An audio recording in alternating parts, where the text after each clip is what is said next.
नमस्कार मंडळी, आज आपण पाहणार आहोत अशी एक सत्यघटना जी ऐकून महाराष्ट्रातील प्रत्येक पालकाची झोप उडाली। एका हुशार अभ्यासू मुलीने कॉलेजला गेल्यावर असा निर्णय घेतला ज्याची कल्पनाही तिच्या आईवडिलांनी केली नव्हती। ज्याच्यावर आईबाबांनी इतका विश्वास ठेवून शहरात शिक्षणासाठी पाठवलं, तीच मुलगी आपल्या आयुष्याचं भविष्य अंधारात ढकलणार होती। ही आहे राधिकाची कथा, जी धक्कादायक आहे पण आपल्याला मोठा धडा देणारी आहे। राधिका एका साध्या कुटुंबात वाढलेली पण अतिशय हुशार मुलगी होती। 10वीला तिने तब्बल 95% गुण मिळवले, 12वीलाही 90% गुण मिळाले। आईवडिलांच्या डोळ्यात अभिमान चमकला। त्यांनी तिच्या डोक्यावर हात ठेवला आणि म्हणाले, आपली मुलगी खूप मोठं नाव काढणार, हिच्या भविष्यासाठी आपण जे काही करू शकतो ते करायचं। म्हणूनच त्यांनी तिला शहरात उच्च शिक्षणासाठी पाठवलं। पण कुणाला काय माहीत होतं की हीच राधिका स्वतःच्या आयुष्याचा सर्वात चुकीचा निर्णय घेणार आहे। कॉलेजच्या पहिल्या वर्षात राधिकाने उत्कृष्ट कामगिरी केली। तिला 86% गुण मिळाले। पण एक गोष्ट तिच्या मनाला टोचत राहिली, तिचा दुसरा नंबर आला होता।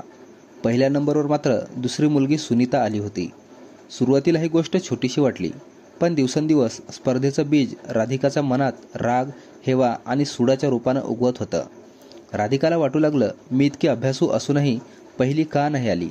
मी काय कमी करते? ही सुनीता कशी काय नेहमी पुढे येते? त्यातच तिने पाहिलं की सुनीता एका मुलासोबत मैत्री करत होती। दोघे सतत एकत्र दिसायचे। राधिकाच्या मनात लगेच विचार आला, जर मी सुनीताला आपल्याकडे ओढलं तर सुनीता कमकुवत होईल आणि मग मी पहिली येईन। आणि याच विचारापासून सुरू झाली एक भयानक कहाणी। राधिकाने सुनीलच्या मागे लागायला सुरुवात केली। सुरुवातीला साधी ओळख, मग हसत खेळत बोलणं, हळूहळू त्याला भावनिक जाळ्यात अडकवणं। काळ जसा जसा पुढे गेला, सुनील राधिकाच्या मोहात अडकला। दोघांची मैत्री हळूहळू प्रेमात बदलली। राधिकाने अभ्यासाकडे लक्ष देणं सोडून दिलं। ती सरळ सुनीलसोबत लिव्ह इन रिलेशनशिपमध्ये राहायला लागली। कॉलेजमध्ये जाणं बंद, हॉस्टेलवर राहणं बंद, अभ्यास पूर्ण थांबला। त्याऐवजी दारू, सिगारेट, पार्ट्या अशा गोष्टींमध्ये ती बुडू लागली। तिचं सगळं आयुष्य, तिचं लक्ष, पहिला नंबर मिळवणं सगळं मागे पडलं। 4 वर्षांनी एके दिवशी तिचे आईवडील कॉलेजात चौकशीसाठी गेले, कारण त्यांनी विचार केला, आपली मुलगी आता पदवीधर झाली असेल, तिच्या निकालाची माहिती घेऊया। पण कॉलेजात त्यांनी जे ऐकलं त्यामुळे त्यांच्या पायाखालची जमीन सरकली। राधिका पहिल्या वर्षानंतर पुढे गेलीच नव्हती।